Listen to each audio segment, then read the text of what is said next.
Bienvenue sur Africa 24 dans cette nouvelle édition du Non-Stop Info. Au sommaire de l'actualité, la coalition au pouvoir RHDP et les indépendants arrivent en tête des élections municipales en Côte d'Ivoire. Le PDCI, l'ancien allié du parti présidentiel, de son côté l'emporte dans 50 communes avec 28% des voix. La République du Congo lance l'opération de recouvrement spécial des recettes de l'État auprès des sociétés forestières. 12 milliards de francs CFA des recettes de l'État sont perdus dans la filière bois. Et puis découverte en fin d'édition des œuvres de Tina Bewara, des œuvres picturales qui ont la particularité d'inclure le braille afin de susciter l'éveil dans l'art chez les malvoyants au Kenya. Les Ivoiriens connaissent le nom de leur maire et de leurs conseillers régionaux. Les résultats partiels des élections municipales et régionales sont désormais connus. Ils sont marqués par une percée des candidats indépendants qui ont remporté plus de municipalités que le PDCI, occupant ainsi la deuxième place du podium après le RHDP dans cette élection. Ibrahima Djoumaba. Le rassemblement des oufouettistes pour la démocratie et la paix est arrivé en tête des élections municipales et régionales en Côte d'Ivoire après les résultats partiels publiés par la commission électorale indépendante. Le premier enseignement de ce scrutin est la percée des indépendants arrivés en deuxième position. Au-delà des partis politiques, on se rend compte qu'il y a des individus qui sont capables donc de gagner des élections. Il n'y a pas eu véritablement changement de la géopolitique en Côte d'Ivoire. On voit que le RDR reste essentiellement dans le nord, le PDCI dans le centre. Il y a beaucoup d'indépendants qui ont fait une grande percée dans le nord, dans les bases habituelles du RDR. Et puis le PDCI est en train de récupérer un tout petit peu le sud. Ayant claqué la porte du RHDP avant le scrutin local, le Parti démocratique de Côte d'Ivoire est arrivé troisième au vu des résultats de ces élections locales, en remportant notamment les communes de Cocody et du Plateau à Abidjan, ainsi que Yamoussoukro. Peut-être que ce qui est en train de se passer, c'est une recomposition effective de l'espace politique, où les gens se reconnaissent d'abord dans les individus, au-delà des partis politiques. Dans certaines localités, les électeurs, ils ont fait un choix très clair, soit le choix très clair du RHDP ou bien le choix très clair du PDCI, mais qui donne, de voir dans les résultats que le PDCI peut être en train de se repositionner. La commission électorale indépendante a annulé le scrutin de Port-Boué et annonce sa reprise dans un délai de mois. En rappel, ces élections ont été émaillées de violences avec 3 morts au centre-est et au nord du pays. En congrès extraordinaire le 15 octobre 2018 à Daoukro, le PDCI s'est déjà positionné pour la présidentielle de 2020. Souvent en première ligne pour dénoncer les irrégularités de l'ANC, les IFF sont à leur tour impliqués dans un nouveau scandale financier en Afrique du Sud.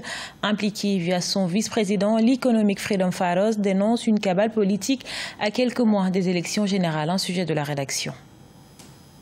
Nouveau scandale financier en Afrique du Sud. Cette fois-ci, c'est du côté de l'opposition de l'IFF, Economic Freedom Fighters.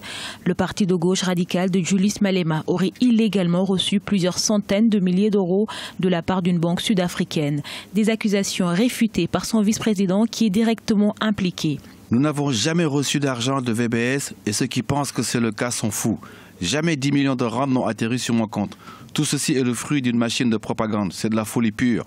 Connu pour être en première ligne pour dénoncer les nombreuses irrégularités du Congrès national africain, l'ANC au pouvoir, à un peu plus de 6 mois de l'élection présidentielle, ces révélations pourraient avoir les conséquences sur la crédibilité de l'IFF qui a pourtant doublé ses intentions de vote dans les derniers sondages. C'est un coup dur pour le parti de M. Malema, c'est vraiment un coup dur. Mais il faut aussi tout mettre en perspective. Après l'apartheid, nous nous sommes retrouvés en Afrique du Sud avec une bourgeoisie noire compradeur. Et la corruption était quelque chose qui avait cours dans ce milieu-là. Si généralement c'est l'ANC qui est le plus éclaboussé, mais c'est tout l'appareil de l'État sud-africain qui est sali par la corruption. Alors, pour Julius Malema, dont le parti politique avait fait de la lutte contre la corruption un créneau public connu, ça fait tache d'huile. Plusieurs membres du parti au pouvoir, dont le président Cyril Ramaphosa, ont aussi été mis en cause dans ce dossier. Un rapport commandé par la Banque centrale a révélé que les comptes de VBS Mutual, célèbres pour avoir accordé un prêt à l'ancien président Jacob Zuma, avaient été frauduleusement vidés de l'équivalent de 110 millions d'euros. 12 milliards de francs CFA, c'est le montant des recettes que l'État congolais perd dans sa filière bois en cause un dysfonctionnement important du service de contrôle des produits forestiers à l'exportation. Afin d'en finir avec cette absence de contrôle, l'État se lance dans un processus de recouvrement des fonds. Reportage de notre correspondant Deva Ponzo. L'opération de recouvrement forcé qui a été lancée vendredi 12 octobre 2018 par le directeur de cabinet du chef de l'État a pour objectif de recouvrer plus de 12 milliards de francs CFA qui ont échappé au contrôle du service de contrôle des produits forestiers à l'exportation pour la période 2016-2017. Ce montant n'intègre pas le préjudice de plus de 4 milliards de francs CFA subis par l'État. La présente cérémonie ne constitue que le début d'un long processus appelé à mener à une récupération patiente des recettes publiques en rapport avec cette inspection jusqu'au dernier centime indûment détenu par les acteurs de la filière. Les premiers recouvrements effectués par l'inspection générale d'État ont permis au Trésor public d'encaisser des chèques d'une valeur de plus de 2 milliards de francs CFA. Le secteur forestier, qui contribue de 5% au produit intérieur brut, se trouve concerné parmi les secteurs les plus touchés. Mais selon les experts, cette opération doit s'étendre à d'autres secteurs.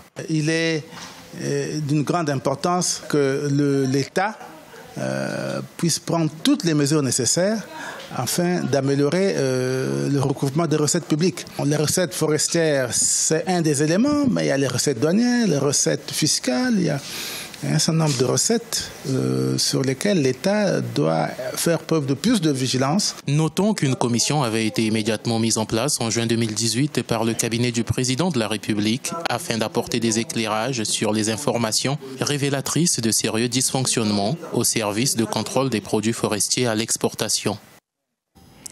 Lancés le 11 octobre 2018, les travaux d'extension du port de Berbera au Somaliland augurent un bon développement tous azimuts pour la région. Financé par un accord tripartite, le développement du port générera l'accroissement du volume de conteneurs. Toutefois, le projet suscite de fortes tensions entre cet État autoproclamé et la Somalie. Nelly Claude Bessa. L'opérateur portuaire public de Dubaï, DP World, a lancé les travaux d'extension du port Berbera au Somaliland. Le projet de 101 millions de dollars s'effectuera en 2 phases. La première consiste en la construction d'un quai de 400 mètres et la seconde sera consacrée à l'aménagement d'une zone franche située à 15 km du port. Le port de Berbera servira à la pleine expansion de l'économie du Somaliland et de l'Éthiopie. Parce que le coût du transport de fret de ces populations est très élevé, DP World y apportera l'efficacité du fret et de la logistique pour mettre en œuvre son plan qui combine les ports, la mer et la logistique intérieure. La première phase du projet fait partie de l'accord tripartite conclu en 2016 et finalisé en mars 2018 entre le Somaliland, l'industrie portuaire DP World et l'Éthiopie. Les délais de construction du quai sont fixés à 3 ans. Le projet ambitionne à terme de gérer 200 000 conteneurs, mais aussi de créer de l'emploi pour la population locale. Les bénéfices que nous attendons du développement du port, ce sont des emplois. La plupart des conflits sont dus au chômage des jeunes. L'investissement de DP World générera de l'emploi et des revenus pour l'ensemble de la région. Rappelons que le Somaliland, ancien territoire britannique, est indépendant depuis 1991. Le projet d'extension du port de Berbera devrait, selon les observateurs, relancer l'activité économique dans le pays et dans la région. Voir avec les mains, si possible, et l'artiste kenyane Tina Benahura le prouve avec des peintures en braille. Cette technique permet aux aveugles et aux malvoyants d'apprécier ces toiles, mais également susciter leur éveil. Découverte avec Nelly Claude Bessa. Dans un studio à Nairobi, l'artiste kenyane Tina Benahura crée des peintures pour les malvoyants. Depuis 3 mois et demi, elle travaille sur son projet, l'intégration du braille dans ses œuvres. Elle ambitionne aider les personnes, mais surtout les enfants souffrant de cécité préventive précoce, à apprécier l'art. Le braille est un aspect important lorsqu'on travaille avec des malvoyants et des aveugles. Il faut utiliser leur langage de façon précise, car avec l'art, ils se rendent dans un monde où la précision et l'esprit sont ouverts. Sur ces couches de peinture, Tina utilise le braille en y ajoutant du texte pour peindre sa toile texturée. Le braille, utilisé pour décrire les caractères spécifiques de la peinture, offre aux malvoyants un moyen d'explorer les thèmes. À l'hôtel intercontinental à Nairobi, où l'une des œuvres de Tina a été exposée, quelques malvoyants ont apprécié cette toile. La peinture donne aux malvoyants le sentiment de ce dont les gens parlent, de ce que nous imaginons. Afin de créer un centre de loisirs pour les personnes handicapées, Tina prévoit produire davantage d'œuvres d'art et allouer les fonds perçus à la construction du dit centre. Ce journal a été réalisé par l'ensemble de la rédaction. Merci pour votre fidélité. Retrouvez dans un instant une nouvelle édition de l'actualité sur Africa 24.